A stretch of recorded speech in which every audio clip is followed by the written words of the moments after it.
السلام علیکم، آپ دیکھ رہے ہیں خبر کے ساتھ، میں ہوں علی سرور۔ وزیر اطلاعات عطا تارڑ کہتے ہیں کہ ریٹائرمنٹ کے بعد فیض حمید بانی پی ٹی آئی کے سیاسی مشیر رہے۔ فیض نیازی گٹھ جوڑ کے حوالے سے تمام شواہد موجود ہیں۔ بانی سے ملاقات قانون کے مطابق ہونی ہے۔ جیل مینول میں ملاقات سے متعلق بڑا واضح لکھا ہے کہ سیاسی بات نہیں کرنی۔ اور گزشتہ روز یہ ہوا ڈیالہ جیل کے باہر، یعنی ڈیالہ دھرنا جو دیا ہوا تھا عمران خان کی بہنوں سمیت 400 جو پی ٹی آئی کے رہنما ہیں ان کے خلاف دہشت گردی اور دیگر دفعات کے تحت مقدمہ درج کر لیا گیا ہے، جبکہ پی ٹی آئی نے کہا ہے کہ کیمیکل ملا پانی خواتین اور جو لوگ وہاں موجود تھے ان پر پھینکا گیا ہے۔ اور آج بڑا اہم اسٹیٹمنٹ مولانا فضل الرحمان صاحب کی جانب سے آیا، اس پر بھی ہم بات کریں گے کہ عمران خان جیل میں کیوں ہیں۔ وہ سوال پوچھ رہے ہیں کہ جناب جیل میں وجہ کیا ہے عمران خان کی ہونے کی؟ سیاستدانوں کی گرفتاری اور ملاقات اور پابندی کے میں حق میں نہیں ہوں۔ 27ویں آئینی ترمیم میں جبراً 2/3 اکثریت بنائی گئی اور طاقت کے زور پر اسے منظور کرایا گیا۔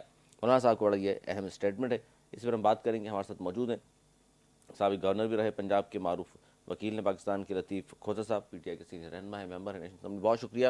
ان کے ساتھ راجہ انصاری صاحب، کوارڈینیٹر وزیر اعظم نون لیگ صاحب کا تعلق ہے، آپ دونوں کا بہت شکریہ۔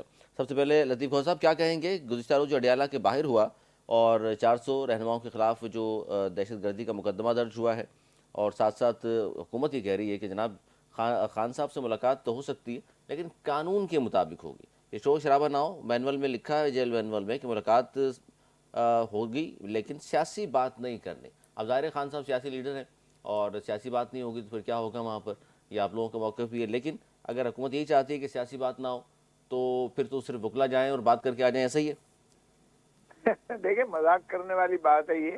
ایمنسٹی انٹرنیشنل نے بھی اس بات کا نوٹس لیا ہے اور بڑی جو ہے بہت شدید تنقید کی ہے اس بات پر کہ پرامن اگر مظاہرین اپنا جو ہے حق نہ ملنے پر جو ہے ایک مظاہرہ کرتے ہیں، دھرنا دیتے ہیں، پرامن طریقے سے بیٹھتے ہیں، تو آپ کو کوئی حق نہیں پہنچتا ہے کہ آپ ان کے پرامن جو ہے دھرنے کو آپ منتشر کرنے کے لیے تشدد کا جو ہے رویے استعمال کریں، واٹر کینن استعمال کریں یا آنسو گیس استعمال کریں یا جو ہے ان پر لاٹھی چارج کریں۔ یہاں تو ہم نے دیکھا کہ عورتوں کے دوپٹے بھی جو ہے مردوں نے ان کو دھکے بھی دیے اور ان کے دوپٹے بھی چھین لیے، اتار لیے، اور ان کو جس طریقے سے یہ بدقسمتی سے ان پر تشدد کیا گیا، یہ تو یعنی عورت پولیس بھی نہیں تھی، فیمیل پولیس بھی نہیں تھی، یہ تو مردوں کا پاکستان جیسی اسلامی جمہوری ریاست میں اس قسم کا تشدد ناقابل فہم ہے۔ اور میں سمجھتا ہوں یہ جو ان کا کہنا ہے کہ سیاست نہیں بات کریں گے، میں تینوں ادوار میں ان کا وکیل رہا ہوں، محترم نواز شریف صاحب کے بھی ان کا وکیل رہا ہوں جب ان کے صدر تھے جو مسلم لیگ نون کے، اور ان کی جو ہے دیگر رہنما تھے، اور اسی طرح پیپلز پارٹی کا بھی وکیل رہا ہوں۔ محترم آصف علی زرداری صاحب سے ہماری 20 ملاقاتیں جیلوں میں ہوتی رہی ہیں، اور اسی طرح نواز شریف صاحب پوری کابینہ کو ملا کرتے تھے، اور لندن میں بھی جب وہ سزا یافتہ تھے تب بھی وہ سبھی کے ساتھ جو ہے وہاں جا کر سیاسی فیصلے کرتے ہوتے تھے۔ تو یہ نئی منطق جو انہوں نے نکالی ہے، جیل مینول میں کہاں لکھا ہے بھائی؟ تم خدا کا خوف کرو کہ باہر نکل کے جو ہے آپ کوئی احتجاج نہیں کر سکتے، یا آپ جو ہے ملاقات کے بعد آپ وہاں کوئی ان کی جو ہے حالت زار پر ذکر نہیں کر سکتے، یا ان کی فسطائیت کو جو ہے آشکارا نہیں کر سکتے۔ یہ کہاں لکھا ہوا ہے؟ یہ تو دنیا میں پاکستان کی بدنامی اور رسوائی ہو رہی ہے۔ ہم بین الاقوامی بھی سگنیٹریز ہیں، آپ یہاں تو وہ فارمر پرائم منسٹر ہیں بھائی، اور پھر ایک سب سے بڑی پارٹی کے اس وقت سربراہ بھی ہیں، اور وہ 90% عوام کے دلوں کی دھڑکن بھی ہیں۔ اوورسیز پاکستانیز بھی اتنے ہی متفکر ہیں، اور وہ متمنی ہیں اور ملتمس ہیں کہ خدا را ان کو مخلصی دی جائے۔ سیاسی قیدیوں کے ساتھ اس طرح کا برتاؤ نہیں کیا جاتا، نہ کبھی پہلے آج تک ہوا ہے۔ اور اگر وزیر اعظم صاحب خود فرماتے ہیں کہ میں پوچھ کے بتاؤں گا کہ ان کے ساتھ ملاقات کرنی ہے کہ یا نہیں کرنی ہے، تو پھر یہ بھی بتا دیں کہ جناب یہ جیل کس کی دسترس میں ہے، کس کے کنٹرول میں ہے، کس کا قانون چل رہا ہے، کون سا آئین چل رہا ہے، کون سا جیل مینول چل رہا ہے، کیا ان کے بس میں بھی کچھ ہے کہ نہیں ہے؟ تو پھر یہ بھی گھر جائیں، کیونکہ 28ویں ترمیم میں تو پیپلز پارٹی گھر جائے گی اور وہ بھی اڈیالہ جیل میں ہوں گے، اور 29ویں ترمیم 29th امینڈمنٹ میں ماشاءاللہ محترم نواز شریف اور شہباز شریف یہ بھی اڈیالہ جیل میں ہوں گے. سر تو یہ تو پھر بڑی بات اگر کر رہے ہیں. انہی اب کا 28ویں ترمیم میں آپ کو لگتا ہے کہ پیپلز پارٹی الگ ہو جائے گی اور پھر ان کے خلاف الگ کارروائی؟ نہیں ہو جائے گی، الگ نہیں ہو جائے گی، فارغ کر دی جائے گی. آپ کو یہ بھی بتا دوں کہ حکومت سے بھی فارغ ہو جائیں گے، ریاستی امور سے بھی فارغ ہو سر یہ جائیں گے. تجزیہ ہے اور یا آپ کے پاس اطلاعات ہیں اس طرح کی؟ وہ نظر آ رہا ہے، آپ کو نہیں نظر آ رہا کس طریقے سے کیا ہو رہا ہے؟ اچھا سر، میں آپ کو ایک نہیں اور نظر بیچ آیا میں ڈیرہ بات پوچھ غازی لوں میں خان آپ کی سے، پھر ٹیم؟ رائے صاحب سے جاتا ہوں. لیکن یہ جو آج گزشتہ روز جو خان صاحب کے دونوں بیٹے ہیں قاسم و سلمان، انہوں نے ایک انٹرویو دیا ہے. انہوں نے کہا جی شاید ہم والد کو یعنی خان صاحب کو دوبارہ کبھی نہ دیکھ پائیں، اور وہ جنوری میں کہتے ہیں ہمارا پاکستان آنے کا ارادہ ہے. ویزا کے لیے درخواست بھی انہوں نے دے دی ہے. تو اس پر کیا پارٹی کی جانب سے مشاورت ہوئی ہے ان کے ساتھ؟ دیکھیں بات یہ ہے کہ یہ وہ عمران خان کے بیٹے ہیں، ان کو کون روک سکتا ہے اور کیوں ان کو روکا جا رہا ہے؟ وہ تو پہلے بھی آنا چاہتے تھے لیکن ان کو جو ہے اجازت نہیں ملی ہے. پاکستان کی ایمبیسی جو ہے وہاں ان کو فیسیلیٹیشن نہیں کر رہی ہے. تو اگر اس طرح سے آپ نے کرنا ہے کہ ان کے بیٹوں کو بھی آپ نے محروم رکھنا ہے، ان کی پدری شفقت سے محروم رکھنا ہے، ان سے ملاقات سے محروم رکھنا ہے، منقطع کر دینا ہے، اور ان کا دیکھیے تو ذرا بچوں کی یعنی کیفیت تو دیکھیے گا. وہ کہتے ہیں شاید ہم کبھی نہ مل پائیں. یعنی یقین کیجئے گا کہ ہمیں بھی یہ تجسس ہوتا ہے، دنیا میں خبریں چل گئی کہ خدا نہ خواستہ عمران خان کو کچھ ہو گیا ہے. تو مجھے بتائیں کہ ایسے میں جب اتنی سراسیمگی پائی جاتی ہے عوام کے اندر بھی اور بین الاقوامی طور پر بھی، تو پھر کون سی مانے ہے، امر مانے ہے؟ مجھے بتائیں کہ کیا کریں آگے، پی ٹی آئی کیا کرے؟ ہم نے کون آئین اور سا قانون جو کی تو ہے ظاہر ہے آپ کوششیں کر رہے ہیں. راجن صاحب آئین اور قانون میں وہ کہتے ہیں کہیں نہیں لکھا ہوا، پھر یہ کیوں ہو رہا ہے؟ کم از کم وکلا کو اجازت دے دیں، بہنوں سے چلے. کوئی مسئلہ ہے آپ کو؟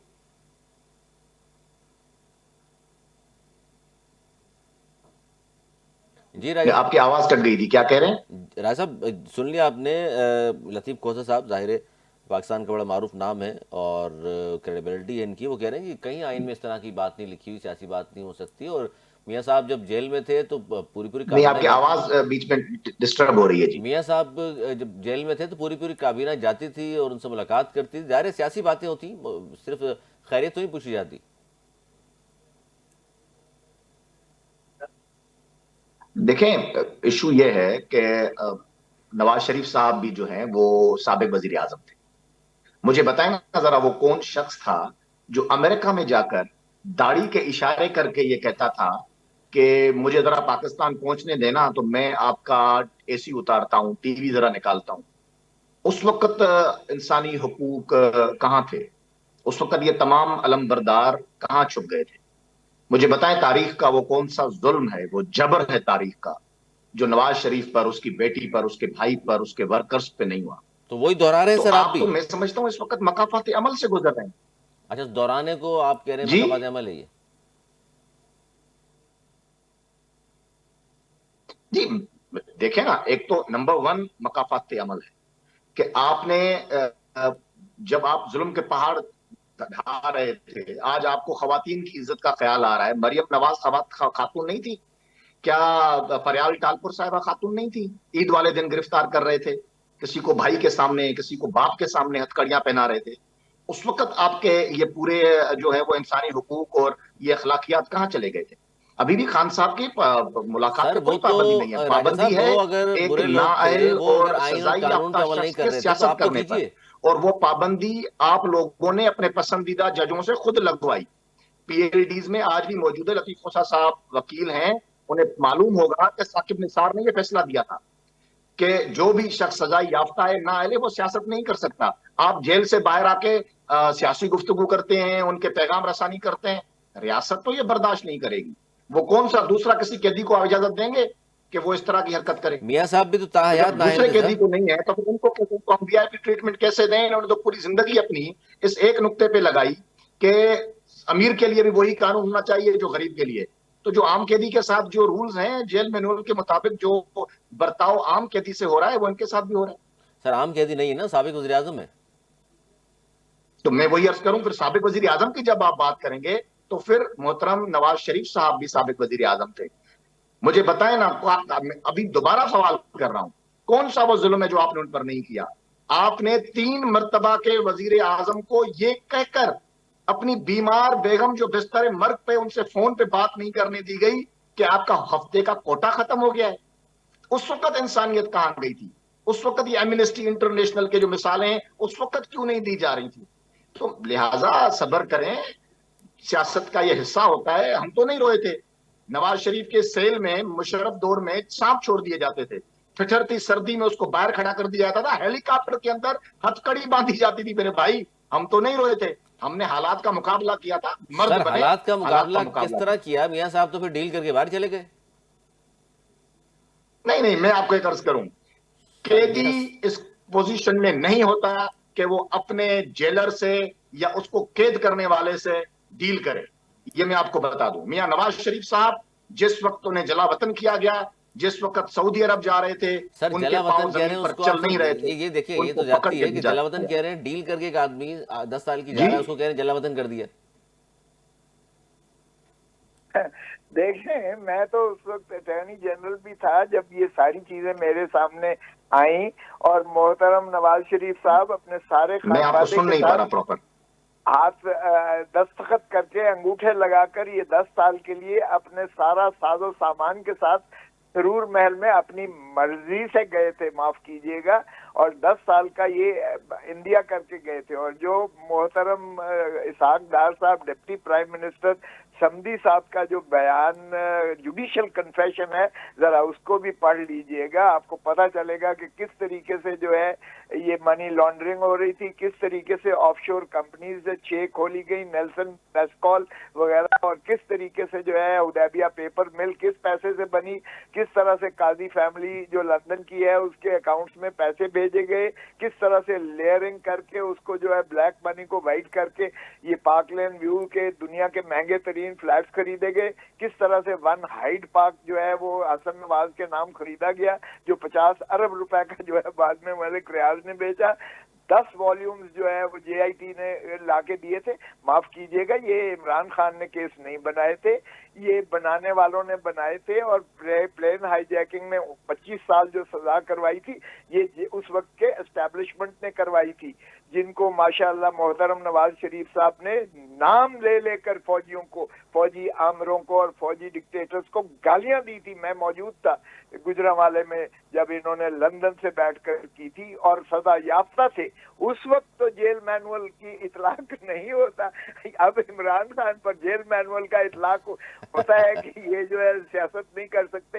یار کوئی خدا کا خوف کرو، یہ جو کچھ کر رہی ہیں یہ غلامی کر رہے ہیں اس وقت، جس کی بھی غلامی کر رہے ہیں. معاف کیجئے گا میثاق جمہوریت کا انہوں نے دھجیاں اڑا کے رکھ دی. میثاق کے سر یہ غلامی کس کی کر رہے ہیں سر؟ امریکہ کی کر رہے ہیں کسی اور کی کر رہے ہیں؟ میں اس وقت پیپلز پارٹی میں رانی شہید بے نظیر بھٹو کے ساتھ تھا جب میثاق جمہوریت مئی 2006 میں منضبط کیا گیا، اور اس میں ایک پہلی شرط یہ تھی کہ نہ فوجی آمریت کو ہم اس ملک میں آنے دیں گے، نہ کسی فوجی کو سیاسی جماعت بنانے دیں گے، نہ کسی سیاسی جماعت کو منہدم کرنے دیں گے، نہ ان کے کندھوں پر سوار ہو کر اقتدار میں آئیں گے. اور لیکن سر 18 میں تو یہ پھر خان صاحب نے سب کچھ کیا یار. 2026 میں انہوں نے 24 میں 8 فروری کو انہوں نے جو کیا وہ اس کی کوئی مثال ملتی ہے مجھے بتاؤ؟ مسئلہ ہے سر، اب 18 میں کیا تو ظاہر ہے آپ لوگ وکٹم تھے. اب اس وقت بھی میں کنڈیم کیا تھا، اس وقت بھی غلامی ہمیں کسی صورت قبول نہیں ہے، اور ہم نے اس وقت بھی واجپئی کی ایکسٹینشن کو پیپلز پارٹی کی، میں سی سی میں ممبر تھا، ہم نے اپوز کیا تھا. محترم نواز شریف صاحب قیدی سزا یافتہ ہوتے ہوئے انہوں نے واجپئی کے ساتھ ملاقات کی، لندن کا ڈیل ہوا، اور اس کے بعد سزا یافتہ کو امبیسڈر جو ہے ریڈ کارپٹ دے کے ہیتھرو ایئرپورٹ سے اس کو بٹھایا گیا. حالانکہ ان کو گرفتار کر کے اور ان کو جو ہے ڈپورٹ کر کے اڈیالہ جیل میں بھیجنا چاہیے تھا امبیسڈر کو، قانون کے مطابق، لیکن ان کو یہاں بھیجا گیا پاکستان ریڈ کارپٹ دے کر، اور بائیو میٹرک مشین چل کے اسلام آباد کے ایئرپورٹ پر جاتی ہے، اور اس کے بعد ان کو باجوہ اس ڈیل کے مطابق جو ہے ان کو پوتر کر دیا جاتا ہے، عمران خان کو اندر کر دیا جاتا ہے، ان کے دودھ کا دھلا بنا دیا جاتا ہے، سارے کیسز ان کے ختم کر دیے جاتے ہیں، اور اس کے بعد وہ جو ڈیل کے تابع ان کو اقتدار میں لایا جاتا ہے، کیونکہ یہی شرط تھی۔ اچھا ابھی کھوسا صاحب، لیکن ابھی ہو یہ رہا ہے کہ آپ کی جانب سے یہ بار بار جو تقاضا کیا جا رہا ہے کہ ہم بات کریں گے تو انہی سے کریں گے جن کے پاس اختیارات ہیں، وہ تو اب ظاہر بات کرنا چاہتے نہیں آپ کے ساتھ، تو پھر اب کیا آپشن ہے آپ کے پاس؟ نہیں، آپ کو کس نے کہا ہے؟ ہم نے تو کہا ہے کہ ہم نے 21-22 کو آل پارٹیز جو ہے کانفرنس بھی بلائی ہوئی ہے۔ ہماری تو خواہش ہے کہ سیاستدان اکٹھے ہوں اور ایک دفعہ اس کو غلامی سے دیکھیں۔ اگر غلامی ہی مقدر ہے پاکستان کا تو نہ یہ علامہ اقبال کا پاکستان ہے تخیل پاکستان، نہ یہ قائد اعظم محمد علی جناح کا پاکستان ہے، تو پھر خاکی ہیٹ والا کم از کم انصاف تو دیتا تھا۔ پھر خاکی وردی کی غلامی میں جانے کی کیا ضرورت ہے پاکستان کو؟ تو پھر ہم 25 کروڑ عوام کو جو ہے یہ غلامی ہمیں قبول نہیں ہے۔ ہم نے تو کہا ہے سارے ہوش کے ناخن لیں، سیاستدان اکٹھے ہوں، مل بیٹھ کر کریں، بجائے اس کے کہ آپ نان پولیٹیکل ایکٹرز کو اپنے اوپر مسلط کر کے اور اس ملک کی جو ہے تباہی کا باعث بنے۔ جب ملٹری ڈکٹیٹرشپ آئی ہے یہاں، اب بھی ملٹری ڈکٹیٹرشپ ہے، معاف کیجیے گا، جب آئی ہے ملک کی تباہی ہوئی ہے، یا ملک دو لخت ہوئے، یا دریا بیچے گئے ہیں ایوب خان کے دور کی دیکھیے، یا اس کو جو ہے شہنشاہ ایران کو آپ نے جو ہے ایک اپنی تحصیل ہی اس کے جو ہے برتھ ڈے گفٹ کے طور پر پاکستان کی تحصیل پوری دے دی گئی اس کا جو ہے جنم دن کی خوشی میں۔ یہ تو ماشاءاللہ دریا بیچے، وہ بھی آمریت، فوجی آمریت کے درمیان میں، پاکستان دو لخت ہوا، وہ بھی فوجی آمریت کے درمیان میں۔ کہاں تک آپ ملک سر ابھی تو فوجی آمریت نہیں ہے نا سر؟ کیا سر اب تو فوجی آمریت نہیں ہے نا؟ نہیں، اس سے بھی بدتر ہے، اس سے بدتر ہے، سامنے آتے بھی نہیں، چھپتے بھی نہیں، ٹھیک سے چھپتے بھی نہیں۔ راجہ صاحب یہ جو سارا جو بیان کیا ہے لطیف کھوسا صاحب نے، اب دیکھیں آئینی اور قانونی نقطے بھی انہوں نے بیان کر دیے کہ جلسے سے خطاب کس طرح کر لیا، مجرم نے ریڈ کارپیٹ، نادرا والے خود چل کر گئے، اور سب کچھ یہ ہوتا تو رہا ہے، ظاہر صاحب نے دیکھا ہے۔ دیکھیں، سب سے پہلی بات یہ ہے، ہمیں بار بار آج غلامی کے طعنے مل، تو مجھے بتائیں نا کہ کیا یہ غلامی نہیں کہ آپ اسرائیل کے خلاف اور فلسطین کے مظلوم عوام کے حق میں ایک ٹویٹ آج تک نہیں آیا؟ چھینک بھی آ رہی ہے آپ کو، آپ کے سیل میں مچھر بھی گھس آتا ہے تو آپ ٹویٹ کرتے ہیں، آپ کے لوگ اپنا نیشنل ڈیفنس یونیورسٹی جا رہے ہیں تو آپ کہتے ہیں کہ میر جعفر عمری صادق ہے، اس کے لیے ٹویٹ آ سکتا ہے، لیکن فلسطینی عوام کے حق میں ٹویٹ نہیں آنا، اسرائیل کی ایک لفظ مخالفت میں ٹویٹ کا نہیں آنا، وہ غلامی، اصل غلامی وہ ہے جناب۔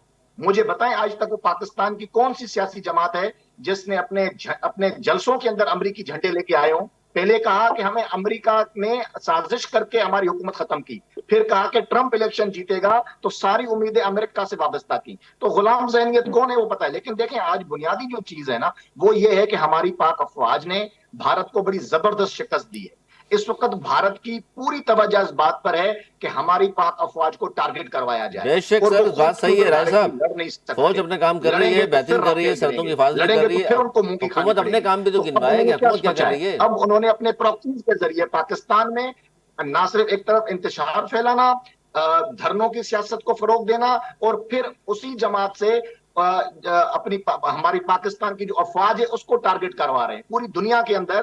محترم چیف آف ڈیفنس فورسز کے تصاویر کو اس پہ خون کے دھبے لگا کر اور وہاں پہ وہ مظاہرے کر رہے ہیں۔ راجہ صاحب یہ بتائیے کہ آرمی کے خلاف اس دور میں جب ہم ایک طرف افغانستان کے بارڈر پر بدترین دہشت گردی کا ہمیں سامنا ہے، انڈیا کی طرف سے بدترین قسم کی ہمیں دشمنی کا سامنا ہے، اور ایک 4 دنوں کی جو جارحیت تھی انڈیا کی وہ آپ کے سامنے ہے، ان حالات میں پاکستان آرمی کے خلاف بات کرنا، ایک بیانیہ بنانا سیدھا ملک دشمنی اور بھارت کے ایجنڈا پہ عمل درآمد کے مترادف ہے۔ سر ان کے میں سمجھتا ہوں کہ ماضی میں جو کچھ ہوا، دو تین چیزیں میں چاہتا ہوں تاریخ ہے ڈکٹیٹرشپ سے لڑنے کی۔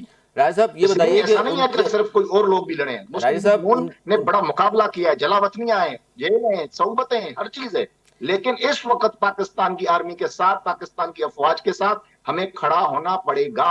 اور اس وقت اگر کوئی شخص یا کوئی جماعت، کوئی انتشاری ٹولہ پاکستان کے افواج کو ٹارگٹ کر رہا ہے تو ہم سمجھتے ہیں کہ وہ انڈیا کے ایجنڈا پہ چل رہا ہے۔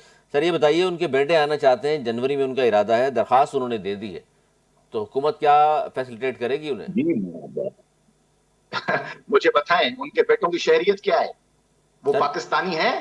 اگر پاکستانی نہیں پاکستانیوں ہے تو کو جو پاکستان میں پاکستانی سیاست شہری کرنے کی نہیں ہے تو کیا اجازت ہے، ملک میں کسی نہیں آ غیر سکتا ملکی وہ؟ کو پاکستان میں آ کر سیاست کرنے کی اجازت نہیں ہے، اور میں سمجھتا ہوں پڑھے سر لکھے والد سے نوجوان ہیں ملنے تو آ وہ سکتے اس ہیں طرح نا؟ کی غلطی نہیں کریں گے۔ ہاں، رائی اپنے صاحب والد والد سے سے ملنے تو مل آ سکتے سکتے ہیں۔ ہیں، آئیں ضرور ملیں، اور میں آپ کو یہ بھی بتا رہا ہوں کیونکہ وہ ان کو قانون کا آئین کا پتہ ہے، وہ آئیں گے بھی تو اپنے والد سے ملیں گے اور واپس چلے جائیں گے، ان کو پتہ ہے کہ وہ پاکستان کی سیاست میں مداخلت نہیں کر سکتے۔ اگر انہیں زبردستی کوئی سمپتی حاصل کرنے کے لیے یا وہی پاکستان کو کا چہرہ جو ہے وہ دنیا بھر میں مسخ کرنے کے لیے، پاکستان کی افواج کو ٹارگٹ کرنے کے لیے سر اگر یہ انہیں فیض استعمال حمید کیا کے گیا حوالے سے بھی ایک تو پھر کمنٹ کر دیں، ریاست پھر میں حرکت میں آئے گی اس اور پہ بھی بڑی انکسار بھی اہم وہی چیز شروع ہے، لطیف ہوگا کو صاحب جو جانتے ہیں تمام پاکستان چیزوں کو۔ دشمنوں کے ساتھ ہوتا ہے۔ لطیف کو صاحب سے پہلے میں آپ سے جاتے جاتے پوچھوں گا، فیض نیازی گٹھ جوڑ کے حوالے سے تمام شواہد موجود ہیں، اگر شواہد موجود بھی ہیں، وہ بہت سارے لوگ کہہ رہے ہیں جی 9 مئی کے حوالے سے فیض صاحب وہاں گواہ بن جائیں گے، اور خان صاحب تو آلریڈی جیل میں ایک سزا کیس میں اور ہو جائے گی، فرق کیا پڑے گا انہیں؟ بات فرق کی نہیں ہے، بات یہ ہے کہ وہ تمام چہرے ضرور بے نقاب ہونے چاہیے جنہوں نے یہ گڑھ جوڑ کر کے پاکستانی افواج کی تنصیبات پہ حملے کیے، جن لوگوں نے فوج کی وردیوں کو ٹینکوں پہ چڑھ کے لہرایا، جنہوں نے شہداء کی جو یادگاریں تھیں ان کو نظر آتش کیا، جنہوں نے ایم عالم کا جہاز جلا دیا، جنہوں نے پشاور میں ریڈیو پاکستان کی بلڈنگ کو نظر آتش کیا، ان لوگوں کا تعین بھی ہونا چاہیے اور ہر جرم سر کی سزا 2 ضروری سال ہے۔ ہو یہ گئے نہیں ہے کہ ہیں، جی پہلے آپ سے جیل میں 2 بیٹھے، سال پہلے میں سے تو 190 راجہ صاحب 2 سال ملین میں پاؤنڈ کے 2 جو سال جرم گزر میں چکے، تاریخ کی سنگین اور بھیانک ترین آپ نے کرپشن اتنی کرنے کے جرم میں تحقیقات کر بیٹھے ہوئے لی، ہیں نا۔ 2 اب سال میں اتنی اسی تحقیقات جو کر لی، اور واقع آپ کے بعد میں پاس جو ملا 9 کیا؟ مئی آپ کو کو ہوا اور جس 2 طرح بندے ملے پاکستان کی آپ کو جی، ریاست وہ کے خان خلاف، صاحب کے گھر میں پاکستان وہ کی اساس کے میز کے نیچے خلاف، چھپے ہوئے تھے۔ پاکستان کی مٹی اور دھرتی کے خلاف جو ان لوگوں نے حرکت کی ہے، پاکستان کی افواج کو جس طرح ملائن کیا ہے، تو اس کی سزا بھی ضرور ہونی چاہیے، اور جو سر آپ نکسس لوگوں تھا نے اس راجہ نکسس صاحب کو بے نقاب ہونا بھی وہ انشاءاللہ وہ ہوگا، اور وہ پاکستان کے ٹھیک ہے، عوام کو اس کا سارا کچھ پتا ہونا یہ ضروری ہے۔ راجہ صاحب حیرت انگیز بات ہے کہ اتنا زور لگا کے پوری اس حکومت نے، مشینری نے، اور آخر میں نکلا یہ کہ جی 2 گواہ ہیں جو خان صاحب وہاں میٹنگ کر رہے تھے، وہ نیچے بیٹھے ہوئے تھے کرسی کے یا میز کے، یہ 2 گواہ نکلے آپ کے پاس، اس سے امیدیں نہیں، اب آپ نے امید لگا لی ہے فیض حمید سے کہ بعد وہاں بن گیا گواہ تو 9 مئی میں ہم خان صاحب کو رگڑ دیں گے، ورنہ تو آپ کو کچھ اور شواہد نہیں مل رہی۔ چلیں ٹھیک ہے، لطیف کھوسا صاحب، سر یہ گٹھ جوڑ والی جو بات ہے، اس میں آپ کیا سمجھتے ہیں کہ اگر وعدہ آپ گواہ بن گئے تو پھر خان صاحب 9 مئی میں تو پھر مرکزی کردار ان 2 کے نکلے گا اور پھر سزا ہوگی اس کیس میں بھی؟ سر راجہ صاحب کو میرے خیال میں وفاقی وزیر بنا دینا چاہیے، جتنی شد و مت سے بولے ہیں۔ دیکھیں قائد اعظم محمد علی جناح نے کہا تھا کوئٹہ میں جب گیرزن میں وہاں کر رہے تھے کہ فوج ملازم ہے عوام کی، عوام کے خون پسینے کے ٹیکسوں سے یہ تنخواہ دار ہیں، یہ سروس ہے آف پاکستان، یہ ریاست نہیں ہے، ریاست پاکستان کے عوام ہے۔ عوام کو جو دھتکارتا ہے، جو ٹکراتا ہے، ہم نے 1971 میں بھی دیکھا جب فوج نے اس وقت 1971 میں عوام کو دھتکارا اور کہا کہ Bengalis are traitors, we'll throw them in the Bay of Bengal, یہ کیڑے مکوڑے ہیں۔ ہم اس جس پارٹی نے 160 ووٹ لیے ہیں، 160 سیٹیں لی ہیں، ہم نے ان کو اقتدار نہیں دینا، اور ایک سیٹ جیتنے والے کو ہم نے وزیر اعظم بنا کر ایک وزیر خارجہ بنا دیا، ذوالفقار علی بھٹو صاحب کو، اور ہم نے جو ہے تہس نہس پھیر دی، ملک توڑ لیا، لیکن اقتدار عوام کا مینڈیٹ ماننے سے انکار کر دیا۔ اب بھی ہم دھتکار رہے ہیں عوام کو، جو عوام کو دھتکارتا ہے وہ پاکستان کا دشمن ہو سکتا ہے، دھتکارتا ہے جو وہ پاکستان کا دوست نہیں ہو سکتا ہے۔ اس لیے معاف کیجئے گا، یہ اتنا کریڈٹ مت دیں، یہ پاکستان دھرتی ماں کو لوٹ کر جتنا انہوں نے تباہ حال کیا ہے، اگر انہوں نے جو ہے وہاں آسٹریلیا میں جزیرے لیے ہوئے ہیں یا امریکہ میں سارے ان کے جو ہے ایسٹس اور پراپرٹیز اور ان کی اولادیں دیکھ لیں، محترم نواز شریف صاحب کے دونوں بیٹے جو ہیں وہ یو کے شہری ہیں، معاف کیجئے گا، یہ باتیں کرنے یہاں بڑا آسان ہے، اور یہ اس لیے چہرہ مسخ نہ کریں تاریخ کو، ابھی کوئی اتنی پرانی بات بھی نہیں ہے۔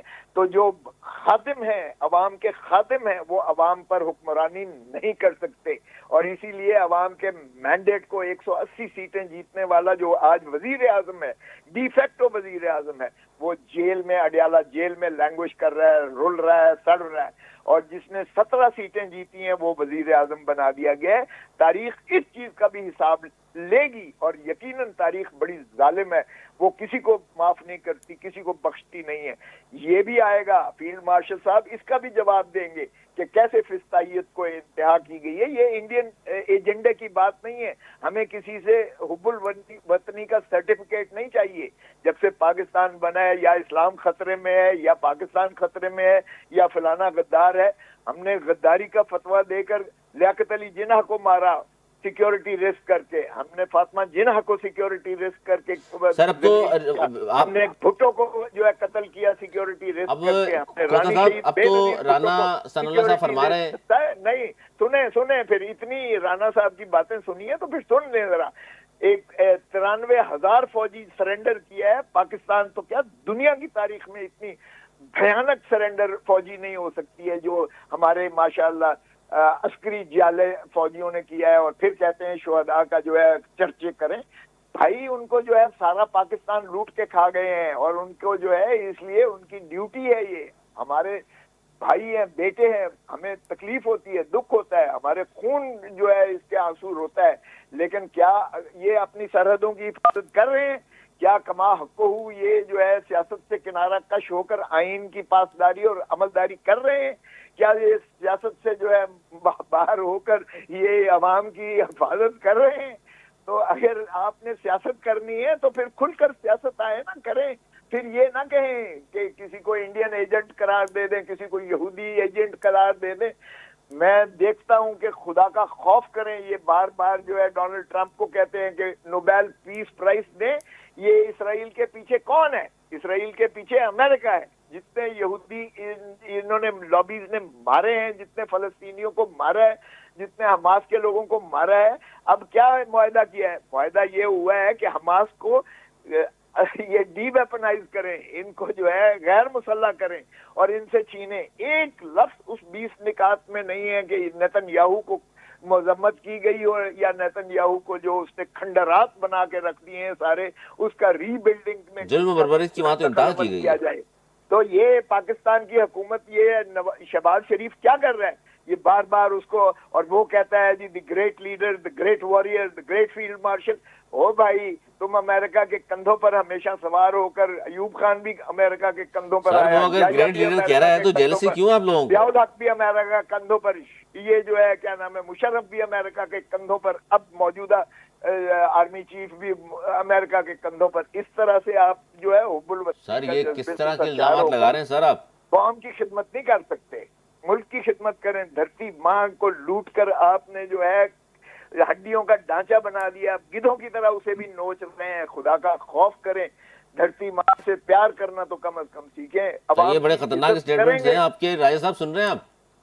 عوام کی عزت کریں گے تو دیکھیں دھرتی بات ماں سنیں، کی لطیف خدمت کوسا ہوگی۔ صاحب انتہائی وہ شفیق جو کہتے انسان ہے، تھے میں ان ووٹ کی بڑی کو ریسپیکٹ عزت دو، کرتا ہوں، ووٹ کو عزت دو، اور ووٹ وہ کو پتہ عزت نہیں کس طرح کیوں، دیتے شاید ہیں؟ ان کی مجبوری ہے یہ سب کچھ میں بولنا بھی، تو جہاں وہ سے پی ٹی آئی کے انہوں نے اعلان کر دیا ہے حمایت کا اور اس میں شمولیت کا، تو آج انہیں وہ کچھ بھی بولنا پڑ رہا ہے، وہ شاید وہ نہ بھی بولنا چاہ رہے ہوں، لیکن مجھے بتائیں کہ آج آپ ہمیں کہہ رہے ہیں کہ حب الوطنی کے سرٹیفکیٹ، مجھے بتائیں نا کہ آج جب پوری دنیا آپ کے آرمی کی تعریف کر رہی ہے، آپ کے آرمی چیف کی تعریف کر رہی ہے، دنیا کا عظیم ترین لیڈر، ایک امریکی صدر انہیں عظیم ترین لیڈر بول رہا ہے، آپ کے وزیر اعظم کو، آپ کے آرمی چیف کو، اور آپ ان پر تنقید کر رہے ہیں کہ وہ خون پی گئے، گودا نکال دیا، اور جو ہے وہ جنگ نہیں جیتے، اس طرح کے الفاظ جب آپ استعمال کریں گے تو مجھے بتائیں پھر آپ کو حب الوطنی کا سرٹیفکیٹ دینے کی تو سر یہ ساری ضرورت ہی نہیں ہے۔ باتیں خواجہ پھر تو آصف بھی کر چکے، مطلب بات ہی ختم ہو گئی۔ سر یہ آج آپ عوام خواجہ عوام کی آصف باتیں صاحب کر رہے وزیر ہیں، دفاع بھی مجھے بتائیں تمام باتیں وہ اسمبلی کون کے شخص فلور تھا پہ کر چکے جس نے ہیں۔ کہا مجھے کہا گیا کہ حکومت توڑ دو تو میں نے حکومت توڑ دی؟ وہ کون شخص تھا جس نے کہا حکومت تو میں ٹھیک چلاتا ہے ہی نہیں جناب۔ تھا، کوئی اور بیٹھ کے چلاتا تھا؟ سر تو لیکن مجھے آپ نے بتائیں یہ تمام عوام باتوں کی میں اس خدمت بات کا تھی، جواب نہیں یہ دیا کہ عوامی وہ اگر خدمت برے اس تھے، کا وہ نام اگر تھا کہ خلاف انڈے ورزی کر رہے دوں تھے گا، آئین اور کٹے قانون دوں کی، گا، تو آپ تو اس سے نہیں انڈوں سے منسوب۔ بچے نکلیں گے، لنگر کھانے، باتھ روم کی صفائیاں، یہ عوام کی خدمت تھی۔ آپ نے کوئی ایک میگا پروجیکٹ نہیں لگایا، آپ نے ترقی کی ایک اینٹ نہیں لگائی، آپ نے پاکستان میں کوئی ایک بجلی گھر نہیں لگایا۔ آج آپ سر کہہ ان رہے ہیں کہ تمام جناب باتوں ہم کے عوام کی کارکردگی خدمت پہلے کہ کرتے تھے، بہت شکریہ، بہت اور وہ شکریہ لوگ چکو صاحب آپ کا، راجہ انصاری صاحب آپ کا۔ اصل میں بات یہی ہے کہ بات تو کسی بھی سیاسی حوالے سے ہم بات کر رہے ہوتے ہیں تو کوشش یہی ہوتی ہے کہ جی حل کی جانب بات کی جائے، اور جو موجودہ حالات ہیں خاص طور پر سیاسی عدم استحکام کا شکار، جس کی وجہ سے کہا جاتا ہے معاشی عدم استحکام بھی اسی وجہ سے ہے، تو اس کو ختم کرنے کے لیے ظاہر تمام سیاسی جماعتوں کو ساتھ بیٹھنا ضروری ہے۔ الزام برائے الزام کی سیاست مسلسل چلی آ رہی ہے، اور اس کو پاکستان نے ظاہر ہے اس تمام سیاست نے پاکستان کو بہت زیادہ فائدہ نہیں دیا. یہ جس طرح کے الزامات ظاہر ہے لطیف کھوسہ صاحب الزام عائد کر رہے ہیں، وہی الزامات سیم اگر ہم بات کرتے ہیں پھر راجد انصاری صاحب سے جو کوارڈینیٹر ہیں وزیر اعظم پاکستان کے، وہ دہراتے چلے جاتے ہیں کہ جی انہوں نے بھی 18 میں یہ کیا تھا، انہوں نے 19 میں یہ کیا تھا، انہوں نے 20 میں یہ کیا تھا. اب 24 کے بعد وہ کہتے ہیں جی آپ لوگ یہ کر رہے ہیں، اور آپ اس بات کو تسلیم بھی کر رہے ہیں کہ جی وہ ٹھیک ہے آج جو بھی ہو رہا ہے لیکن انہوں نے بھی یہ کیا تھا. تو اس کا مطلب آپ پھر پی ٹی آئی کا بیانیہ بناتی ہے کہ جی آپ پھر سیاسی انتقام لے رہے ہیں، تو پھر بات دوسری ہو جاتی ہے، آپ کہتے ہیں نہیں سیاسی انتقام نہیں لے رہے، یہ تو مکافات عمل ہے. تو لوگ ظاہر ہے تمام چیزوں کو دیکھ ہی رہے ہیں، لیکن اصل بات یہ ہے کہ وطن عزیز کو آگے لے جانے کی بات کریں، ترقی کی بات کریں، بے روزگاری ختم کرنے کی بات کریں. اور یہ جو بار بار معیشت کے حوالے سے ہم گفتگو کرتے ہیں اور کہتے ہیں یہ فکر مند ہے پورا پاکستان اس حوالے سے، اور خاص طور پر تاجر برادری کی اگر روزانہ کی پریس کانفرنسز آپ دیکھیں تو ظاہر لمحہ فکریہ ہے کہ کیا کچھ ہو رہا ہے ہمارے ارد گرد، اور ایکسپورٹ کیوں نہیں بڑھ رہی پاکستان کی. ان تمام چیزوں پر غور و فکر ہونا چاہیے. لیکن اب 21 اور 22 کو آل پارٹی کانفرنس جو بلائی ہے تحریک تحفظ پاکستان کے پلیٹ فارم سے، تو اس میں دیکھتے ہیں جی پاکستان پیپلز پارٹی، نون لیگ اور دیگر کون کون سی بڑی سیاسی جماعتیں وہاں شریک ہوں گی. کہا تو یہ جا رہا ہے پی ٹی آئی کی جانب سے یا تحریک تحفظ پاکستان کی جانب سے کہ ہم نے سب کو دعوت دی ہے. اس میں اگر وہ مل بیٹھتے ہیں تو شاید کوئی بات نکل سکتی ہے. خان صاحب کی رہائی کے حوالے سے 3 افراد کے نام سامنے آ رہے ہیں جو کوششیں مسلسل کر رہے ہیں. محمود مولوی صاحب ہیں، عمران اسماعیل صاحب ہیں اور فواز چودھری صاحب ہیں. ان کی ملاقاتیں بھی ہو رہی ہیں. وہ کہہ رہے ہیں کہ جی ہم مل کر آئے ہیں. ڈیالہ کی بات میں نہیں کر رہا، باقی لوگوں سے ان کی ملاقاتیں ہوئیں، شامل قریشی اور دیگر لوگوں سے، اور وہ چاہتے ہیں کہ ان سے بات بھی کی جائے. تو اصل میں حل تو یہیں سے نکلے گا، کیونکہ جب بھی کہا جاتا ہے جی کتنا ہی مشکل صورتحال ہو تو سیاسی جماعتیں جب مل بیٹھتی ہیں، ڈائلاگ کرتی ہیں تو حل نکلتا ہے. اب اس وقت کی جو سیاسی صورتحال ہے پاکستان میں، اس میں بھی اب پی ٹی آئی کی سیاست اگر بند گلی میں مان لی جائے، اگر آ گئی ہے، ان کے پاس کوئی آپشن نہیں رہا، وہ تمام چیزیں کر کر دیکھ چکے، ایجیٹیشن بھی کر لی انہوں نے، ہڑتالیں بھی کر لی انہوں نے، مظاہرے بھی کر لیے، تو اب کیا رہ گیا ان کے پاس؟ تو ظاہر ہے آخر میں ڈائلاگ، اور یہی سیاسی جماعتیں مسلسل کہتی چلی آ رہی ہے. نون لیگ کا یہ پوائنٹ آف ویو درست ہے کہ وزیر اعظم صاحب نے اسمبلی میں کھڑے ہو کر بھی 2 مرتبہ دعوت دی ہے ان کو کہ جی آئیے بیٹھیے ہم سے بات کیجیے. اور اسی پہ بلاول بھٹو زاری صاحب بھی یہ کہہ رہے ہیں کہ جناب بیٹھ کر بات کرتے ہیں اور شاید کوئی حل نکل آئے. تو یہ بڑی اہم سچویشن ہے اس وقت پاکستان کی، اور اگر معاشی طور پر مزید پاکستان کو مضبوط کرنا ہے تو پھر سیاسی عدم استحکام ختم کرنا پڑے گا، سب کو ساتھ بیٹھنا پڑے گا، بات کرنی پڑے گی، ڈائلاگ ہوگا، تبھی کوئی راہ نکلے گی. آج تک اتنا ہی. پروگرام تک لیے ہمیں دی اجازت. مولانا کے بعد